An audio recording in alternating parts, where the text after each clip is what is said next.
Մենք չպետք է շարունակենք Ղարաբաղյան շարժումը, քանի որ հաստատվել է խաղաղություն եւ Հայաստանն ու Ադրբեջանը հարգում են միմյանց տարածքային ամբողջականությունը։ Ռուսաստանին միշտ ձեռնտու է այն, ինչ օգուտ է հայ ժողովրդին։ Հայաստանի ու Ադրբեջանի միջև խաղաղություն է հաստատվել եւ այդ հարցում մեծ է ոչ միայն Ամերիկայի Միացյալ Նահանգների նախագահի, այլև ձեր դերակատարումը։ Հայաստանն ու Ադրբեջանը պետք է գտնեն հարաբերությունների ամրապնդող ուղիներ։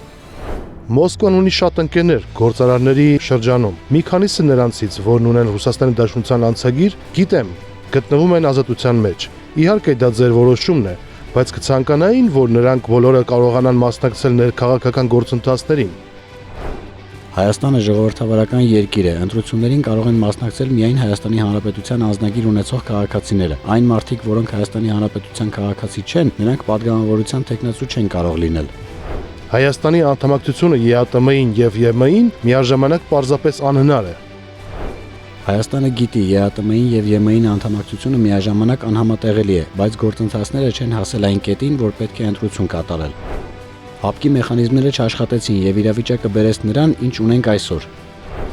Ռուսաստանը Հայաստանին գազ է մատակարարում անհամեմատ էժան, քան Եվրոպային։